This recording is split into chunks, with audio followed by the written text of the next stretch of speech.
فبأي آلاء ربكما تكذبان الحمد لله نحمده ونستعينه ونستغفره ونؤمن به ونتوكل عليه ونعوذ بالله من شرور أنفسنا ومن سيئات أعمالنا من يهده الله فلا مضل له ومن يضلل فلا هادي له ونشهد أن لا إله إلا الله وحده لا شريك له ونشهد أن محمدا عبده ورسوله صلى الله تعالى عليه وعلى آله وأصحابه وبارك وسلم تسليما كثيرا ما بعد فأعوذ بالله من الشيطان الرجيم بسم الله الرحمن الرحيم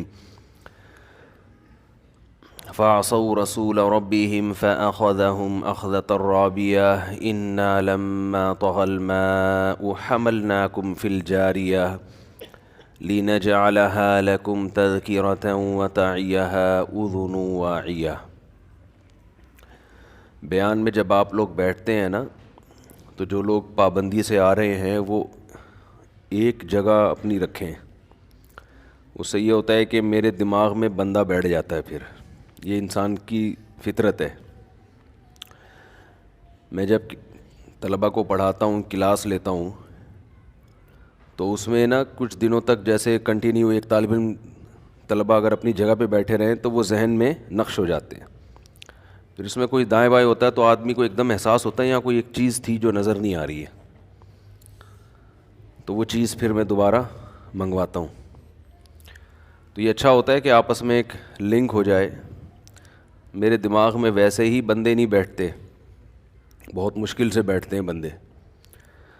تو بیان میں جو لوگ پراپر آتے ہیں ایک خاص جگہ پہ بیٹھتے رہے نا مسلسل، تو ذہن پڑھ لیتا ہے، ان کو سمجھ لیتا ہے کہ اچھا یہ بند، پھر کہیں وہ ملتے ہیں تو یاد آتا ہے یہ بندہ، ورنہ ہوتا یہ ہے کہ بعض لوگ 10 سال سے آ رہے ہیں، کہیں ملتے ہیں تو میں پہچانتا ہی نہیں، پتہ نہیں کون ہے۔ تو اس سے بھی کوئی نقصان نہیں ہے، لیکن فائدہ اسی میں کہ آدمی پہچان جائے۔ کیا خیال ہے؟ کوئی پہچان جائے تو اچھا ہوتا ہے۔ قرآن مجید کی سورہ الحاقہ کی آیات چل رہی ہیں۔ دیکھو لیاری اسٹیشن نہیں آیا آج، ہے نا، کیونکہ یہاں بیٹھتے ہیں۔ ابھی دیکھا یہ وہ پتہ چل گیا، لیاری کے کچھ لڑکے آتے ہیں نا ادھر بیٹھے ہوئے ہوتے ہیں۔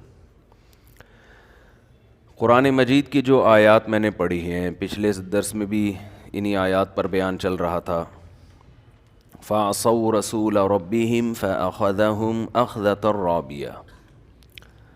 اللہ فرماتے ہیں کہ پچھلی امتوں میں فرعون اور وہ بستیاں جن کو ہم نے الٹ دیا تھا، تباہ ہو گئی تھیں، ان کا جرم یہ تھا کہ انہوں نے رسول کی نافرمانی کی، اللہ نے ان کو بہت بڑی پکڑ میں پکڑ لیا۔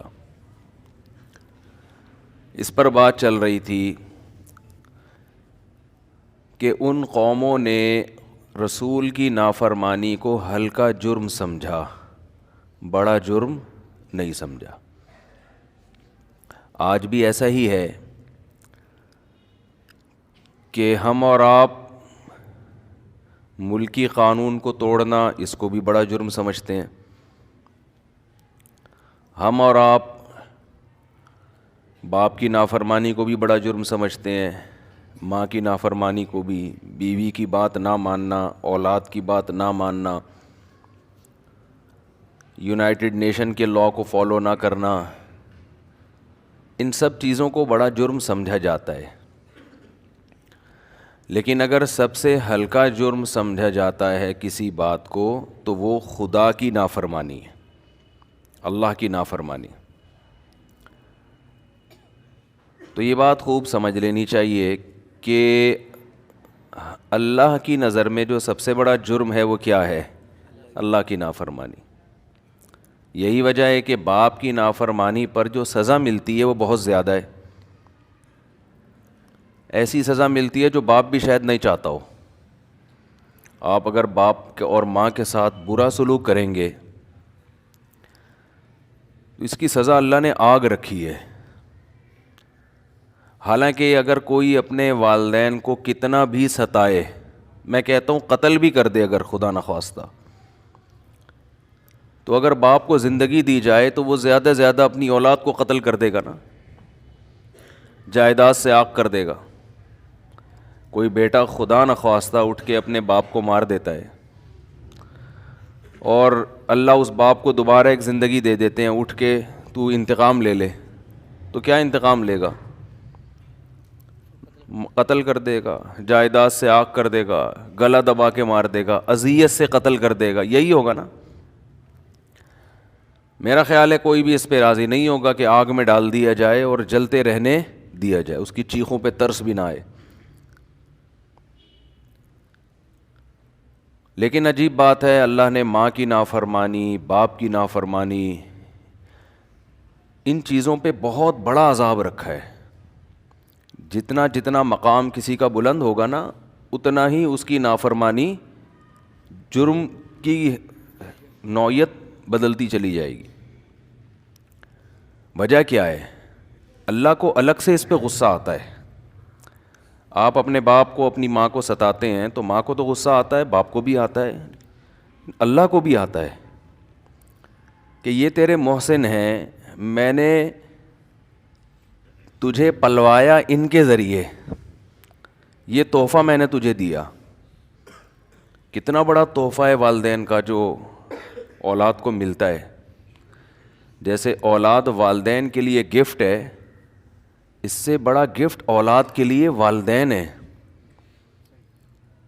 دیکھو کیسے بچوں کو عزت کے ساتھ پالا جاتا ہے، کتنا ان پر احسان کیا جاتا ہے۔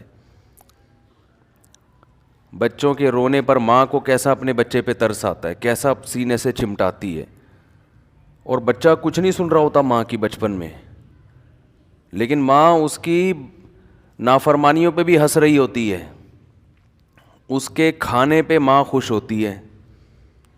روٹی بچہ کھا رہا ہے، پیٹ ماں کا بھر رہا ہے، اور یہ 2-3 دن کی بات نہیں ہوتی، ساری زندگی ایسا شیلٹر ملتا ہے نا، ایسا تحفظ ملتا ہے۔